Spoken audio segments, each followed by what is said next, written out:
ইংরেজি ইংরেজি কিন্তু আমাদের বেশি সময় দিতে হয়। তো ভাইরা বলে যে আমরা যদি 10 ঘন্টা পড়ি তার মধ্যে 6-7 ঘন্টায় ইংরেজিতে সময় দিতে হবে। আচ্ছা, ইংরেজির প্রস্তুতিটা তুমি কীভাবে নিচ্ছ? তুমি ভোকাবুলারির পিছনে স্পেসিফিক কোনো সময় দিচ্ছ কি? হ্যাঁ, অবশ্যই ভোকাবুলারির পিছনে আমি প্রায় প্রতিদিনেই 1.5 ঘন্টা হতে 2 ঘন্টা করে সময় দিচ্ছি, কারণ ভোকাবুলারি ইংলিশের একমাত্র পার্ট যেটাতে সাধারণত বোঝার কোনো কিছু থাকে না, আমাদের কিন্তু মুখস্থ করতে হয়, তাই ওটাকে অনেক সময় দিচ্ছি। তো নাজমুল হুদা, এই ক্ষেত্রে আমি তোমাকে সাজেস্ট করব যে অবশ্যই তোমার প্রস্তুতি যতটা থাকবে, মানসিক দুশ্চিন্তা ততটা থাকবে না। আশা করি তুমি মানসিক দুশ্চিন্তা মুক্ত হয়ে তুমি পড়াশোনা করবে। কেননা প্রিয় দর্শক, আমি তোমাদের উদ্দেশ্য বলছি, যারা তোমরা বিশ্ববিদ্যালয়ে ভর্তি প্রত্যাশী বা যারা প্রস্তুতি নিচ্ছ তাদের উদ্দেশ্যে বলছি। তো সব কিছুতে কিন্তু ভাগ্য বলে একটা কথা থাকে, তবে ভাগ্যটাকে হাতের মুঠোয় নিয়ে আসাটা কতটুকু যৌক্তিক তা আমি জানি না, তবে ভাগ্যটাকে অ্যাচিভ করতে গেলে অবশ্যই কিন্তু সেই পরিমাণ শ্রমও দিতে হবে, তারপরে না আল্লাহ কবুল করবেন। তাহলে ভাগ্য যখন একটা বিষয়, তাহলে ভাগ্য যদি ভালো থাকে অবশ্যই তুমি সেই ভাগ্য পাবে, তবে তার জন্য অবশ্যই শ্রম দিতে হবে। কিন্তু দুশ্চিন্তা করে কোনো লাভ আছে বলে আমার ব্যক্তিগতভাবে সেটা মনে হয় না। তো নাজমুল হুদা, এই ক্ষেত্রে আমি জানতে চাই যে এই যে সায়েন্স, আর্টস এবং কমার্স, তো এই 3টা ডিপার্টমেন্টের মধ্যে মানুষ মানবিক বিভাগে আসলে ইদানিংকালে খুব বেশি আগ্রহ দেখায় না। তো এই বিষয়টা তুমি কিভাবে দেখো? যেমন কম্পিউটার সায়েন্স, ইঞ্জিনিয়ারিং অথবা মেডিকেল সায়েন্স অথবা বিজ্ঞান ও প্রযুক্তি বিশ্ববিদ্যালয়ে যে সাবজেক্টগুলো পড়ানো হয়, এগ্রিকালচার থেকে শুরু করে নানাবিধ বিষয়, ফিশারিং, অটোমোবাইলিং, এই সাবজেক্টগুলোর প্রতি ঝুঁকছে বর্তমান সমাজের ছেলেমেয়েরা, এবং এগুলোতে ক্যারিয়ার আছে বলে মনে করা হয়। আর কমার্সের প্রতি একটা আগ্রহ আছে, যেহেতু ইন্ডাস্ট্রিয়ালিস্ট হয়ে গেছে বাংলাদেশ এখন 2021 সাল ভিশন 2021-এ এগিয়ে গেছে, অনেক ইন্ডাস্ট্রি হয়েছে, বাণিজ্যিকীকরণ এগিয়ে গেছে। তো সেই ক্ষেত্রে বাণিজ্য এবং বিজ্ঞান যতখানি মানুষের আগ্রহের কেন্দ্রে রয়েছে, ততখানি কিন্তু মানবিক বিভাগটা আগ্রহের মধ্যে থাকছে না, এটি আমার ব্যক্তিগতভাবে মনে হয়।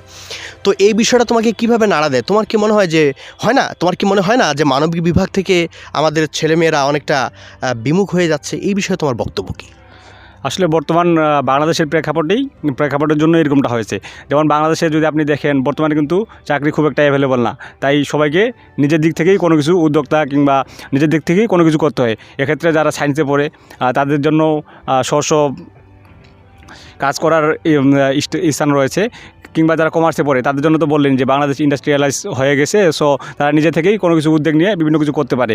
এই দিক দিয়ে মানবিক বিভাগ কিছুটা পিছিয়ে আছে বলে আমি মনে করি, কারণ তারা যখন পড়ে তারা সাধারণত তাদের পড়াটা মূলত চাকরি কেন্দ্রিকই বেশিরভাগ থাকে। ওই জন্যই যেহেতু বাংলাদেশে চাকরি খুব একটা এখন অ্যাভেলেবল হচ্ছে না, ওই সাবজেক্ট থেকে অনেকেই বিমুখ করেছে, তবে আবার অনেকেই এই সাবজেক্টের দিকেও ঝুঁকতেছে। এখন এই ক্ষেত্রে একটা প্রশ্ন, আগে যারা বিশ্ববিদ্যালয়ে ভর্তি হতো একেবারে প্রথম দিন থেকে বিসিএসের প্রিপারেশন শুরু করতো। অনেকে শোনা যায় যে নিজের সিলেবাস কেনার আগেই বা ফার্স্ট ইয়ারের বই কেনার আগেই বিসিএসের মানে সম্পূর্ণ সিলেবাস ভিত্তিক যতগুলো প্রয়োজনীয় বই রয়েছে, যদিও বিসিএসের তো সুনির্দিষ্ট সিলেবাস নেই, তারপরেও যে বইগুলো পড়তে হয় সেই বইগুলো কিনে রাখতো।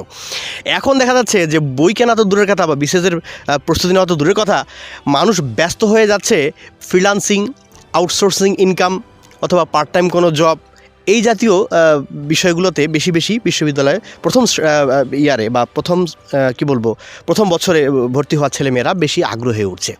তো এই বিষয়টিকে তুমি কীভাবে দেখো? তুমি যদি বিশ্ববিদ্যালয়ে ভর্তি হও, ধরে নিলাম তুমি ঢাকা বিশ্ববিদ্যালয়ে চান্স পেয়েছো, দোয়া রাখি, আমরা সবাই প্রত্যাশা করি তুমি ভালো জায়গায় চান্স পাও ইনশাআল্লাহ। তো সেই ক্ষেত্রে তুমি কি বিসিএসের পড়া প্রথম বর্ষ থেকে শুরু করবে, নাকি পার্ট টাইম ছোটোখাটো জব করবে বা ফ্রিল্যান্সিং করবে বা আদার্স কোনো কাজ করে নিজের পকেট মানিটা নিজে করবে? কোন ধরনের কাজে তুমি, বা দুটোই করবে, বা কিভাবে করবে? হ্যাঁ, এখানে বলতে গেলে আমার ব্যক্তিগত যেটা অভিমত হচ্ছে, আমি ব্যক্তিগতভাবে পড়াশোনা তো থাকবেই, প্লাস নিজের কেরিয়ারের জন্য তো কিছু করতে হবে। পড়াশোনা আমি চালিয়ে যাব, প্লাস ফ্রিল্যান্সিংয়ে খুব একটা আমার আগ্রহ নাই, যদিও অনেক ভালো একটা সেক্টর। আমার আগ্রহ আছে যে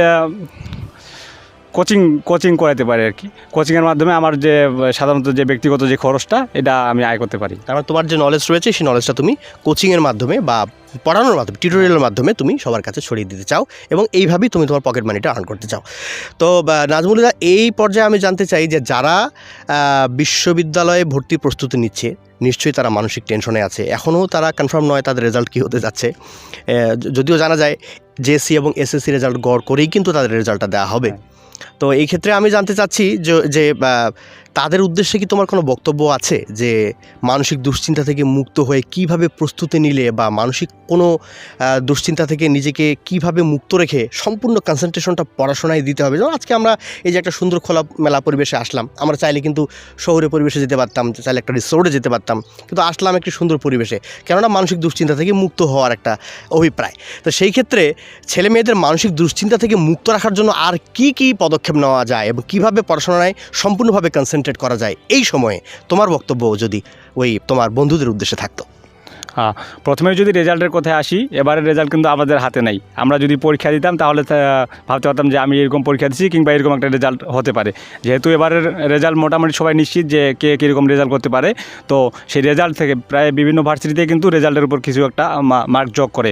তো সেই অনুযায়ী আমাদের আইডিয়া করে ধরে নিতে হবে যে আমি রেজাল্ট থেকে কত পাইতে পারি এবং বাকি চান্স পাওয়ার জন্য আমার যতটুকু মার্ক লাগবে সেই অনুযায়ী আমাদের কিন্তু প্রিপারেশন চালিয়ে যেতে হবে।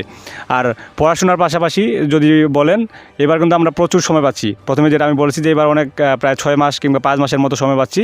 তো পড়াশোনার পাশাপাশি আমাদের আসলে বাহ্যিকভাবেও বিভিন্ন জায়গায় ঘোরাফেরা কিংবা প্রকৃতির সঙ্গে মেলামেশা কিংবা বাড়িতে আমরা যারা সাধারণত গ্রামে থাকি, বাড়িতে কিন্তু অভিভাবক পিতামাতাকে বিভিন্ন কাজে সাহায্য করা, এগুলো কাজের মাধ্যমে কিন্তু আমরা আপডেট থাকতে পারি। প্রিয় দর্শক, নাজমুল হুদার কাছে আমরা অনেক কথা শুনলাম এবং তোমরা যারা বিশ্ববিদ্যালয়ে ভর্তি প্রত্যাশী তোমরা নিশ্চয়ই অনেক উপকৃত হলে।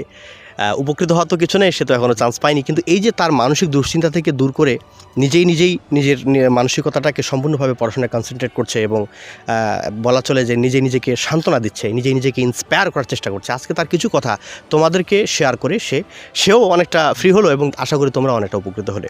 প্রিয় দর্শক, লার্নিং আই চ্যানেলের পর্দায় নাজমুল হুদা নিয়মিত কাজ করবে যখন সে বিশ্ববিদ্যালয়ে চান্স পাবে, এমন কথা আমরা জানতে পেরেছি।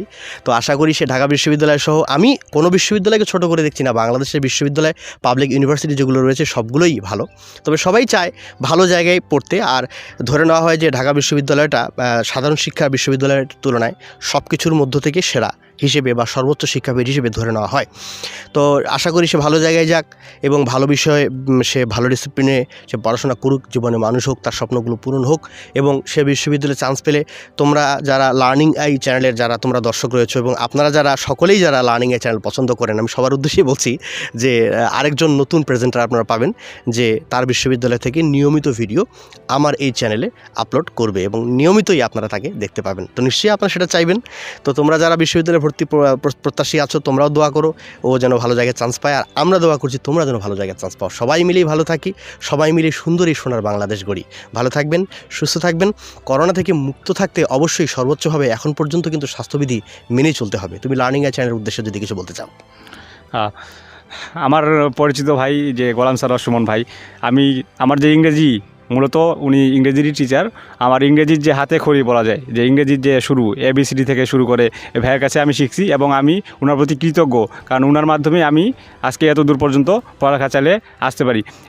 এবং উনি যে একটা মাধ্যম তৈরি করছেন যে লার্নিং আই চ্যানেল ইউটিউবে, আশা করি উনি এখানেও অনেক ওনার যে ভিডিওগুলোর মাধ্যমে আমার মতো অনেক স্টুডেন্ট উপকৃত হবে এবং ভবিষ্যতে তারাও এগিয়ে যাবে। Thank you very much Nazmul Huda. ভালো থাকবেন, সুস্থ থাকবেন। আবারও পরবর্তী এপিসোড দেখার আমন্ত্রণ জানিয়ে আজকের পর্ব এখানেই শেষ করছি। আল্লাহ হাফেজ। আসসালামু আলাইকুম ওয়া রাহমাতুল্লাহ।